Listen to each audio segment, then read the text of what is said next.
Eğitimci ölüyor, meclis uyuyor. Bırakın, yasamızı çıkarın. Kınamayı bırakın, yasamızı çıkarın. Kınamayı bırakın, yasamızı çıkarın. Canımız yanıyor, kanımız akıyor. Canımız yanıyor, kanımız akıyor. Canımız yanıyor, kanımız akıyor. Susma, haykır, şiddete hayır. Susma, haykır, şiddete hayır. Susma, haykır, şiddete hayır. Susma, haykır, şiddete hayır. Susma, haykır, şiddete hayır. Son zamanlarda eğitimin dinamiklerine yönelik giderek artan şiddet olaylarını protesto etmek amacı ve şiddeti önleyecek, failleri cezalandıracak, mağdurlara hukuki koruma sağlayacak bir yasal düzenlemenin yapılması talebiyle bir araya gelmiş bulunmaktayız. Yakın zamanda İstanbul Eyüp Sultan'da okul müdürümüz İbrahim Oktugan'a bir öğrenci tarafından silahlı saldırıda bulunulmuş, ağır yaralı olarak hastaneye kaldırılan okul müdürümüz maalesef kurtarılamayarak vefat etmiştir. Meslektaşımıza Allah'tan rahmet, ailesine ve bütün eğitim camiasına başsağlığı diliyoruz. Kanayan bir yara haline gelen şiddet olayları ilimizde de birçok kez yaşanmış. Sadece yakın zamanda İpekyolu ilçesi Türk Eczacılar Birliği İlkokulu'nda müdür yardımcısı Burhan Arslan'a ve İpekyolu ilçesi İknurlucalı İlkokulu müdür yardımcısı Hüseyin Yardım'a yapılan fiziki saldırılar oluşan vehameti gün yüzüne çıkarmaktadır. Eğitim bir sene olarak yıllardır şiddet olaylarına dikkat çekiyor, tedbir alınması için yetkililere çağrıda bulunuyoruz. Sesimize kulak verilseydi, gereken önlemler zamanında alınmış olsaydı, belki de bugün başka şeyler konuşuyor olacaktık. Ancak ne yazık ki birçok konuda olduğu gibi bu konuda da geç kalınmış ve tedbirler alınamamıştır. Değerli katılımcılar, son birkaç yılda yaşanan hadiselere bakıldığında görülecektir ki şiddet olayları münferit eylemler olmaktan çıkmış, ne yazık ki yaygın bir toplumsal sorun haline gelmiş, eğitim ve öğretim hizmetlerinin yürütülmesi sekteye uğratacak boyuta ulaşmıştır. Bugün yaşadığımız acılar dünün ihmal ve umursamazlığının neticesidir. Yarın yaşanmasını istemediğimiz acılar da bugünkü ilgisizliğin sonucu olmamalıdır. Öğretmene uzanan eller kırılsın. Öğretmene uzanan eller kırılsın. Öğretmene uzanan eller kırılsın. Öğretmene uzanan eller kırılsın. Şiddetin eğitimi tehdit eder boyuta ulaşması, geleceğimizi tehlikeye sokacak boyuta varması, acil ve köklü çözüm bulmayı zaruri haline getirmektedir. Devlet kasıtlı şekilde ölüme, yaralanmaya ve zarara sebebiyet verilmesini önlemekle mükelleftir.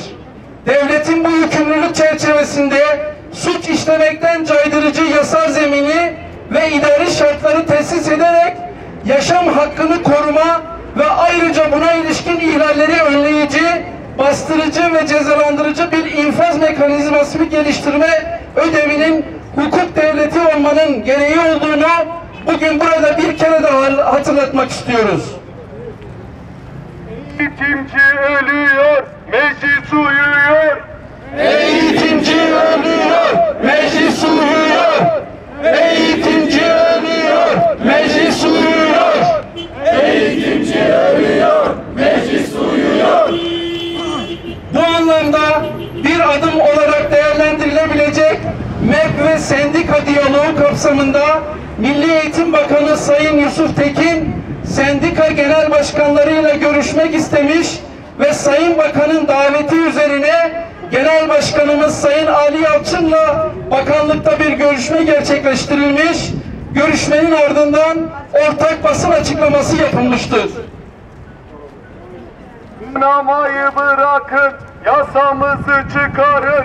Kınamayı bırakın, yasamızı çıkarın. Kınamayı bırakın, yasamızı çıkarın.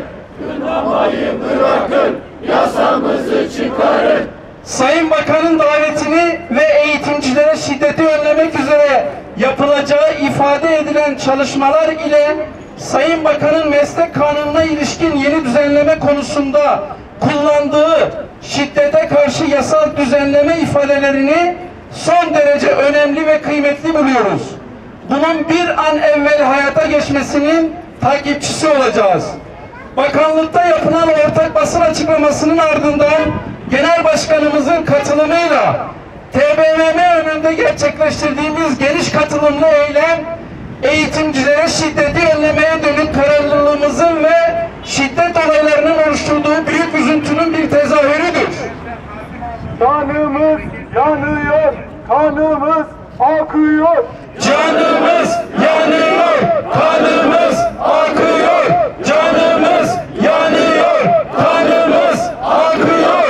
Canımız yanıyor, kanımız akıyor. Dün Ankara'da TBMM önünde yaptığımız çağrıyı bugün burada bizler de yapıyoruz.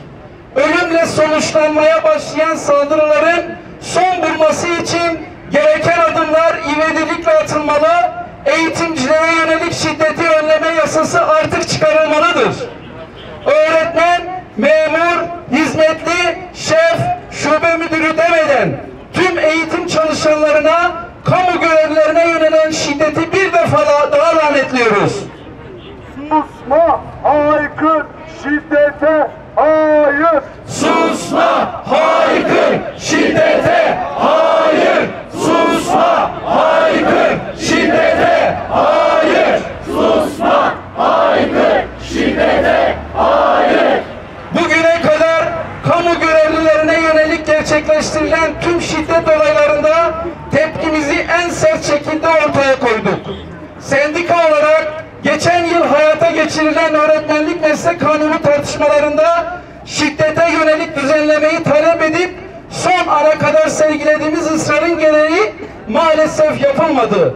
Son olarak şahit olduğumuz vahim olay bizlere gösterdi ki eğitim çalışanlarına karşı eğitim ve öğretim hizmetinin sunumundan kaynaklı şiddet eylemlerine yönelik cezai ve hukuki tedbirlerin alınması elzemdir. Eğitim çalışanları olarak şiddete karşı caydırıcı nitelikte münhasıran bir cezai müeyyide getirilmesini şiddete uğrayana, çalışana da hukuki koruma sağlayacak türden yasal düzenlemelerin acilen yapılmasını istiyor ve bekliyoruz. Caydırıcı olacak, failleri cezalandıracak ve mağdur eğitim çalışanlarına hukuki koruma sağlayacak bir yasal düzenlemenin yapılmasını sağlaması için bugün iş bırakma eylemi gerçekleştiriyor, ülke genelinde basın açıklamaları yapıyoruz. İş bırakma eylemiyle eş zamanlı olarak bir hafta sürecek dilekçe kampanyamızı da başlatmış bulunuyoruz. Kınamayı bırakın, yasamızı çıkarın. Kınamayı bırakın, yasamızı çıkarın. Kınamayı bırakın, yasamızı çıkarın. Kınamayı bırakın, yasamızı çıkarın. Sonuç olarak eğitimci şiddeti önleyendir, şiddete maruz kalan olmamalıdır. Eğitimci yol gösterendir, kendisine yol gösterilmemelidir. Eğitimci güvenilirdir, kendisine güvence verilmelidir. Artık kınama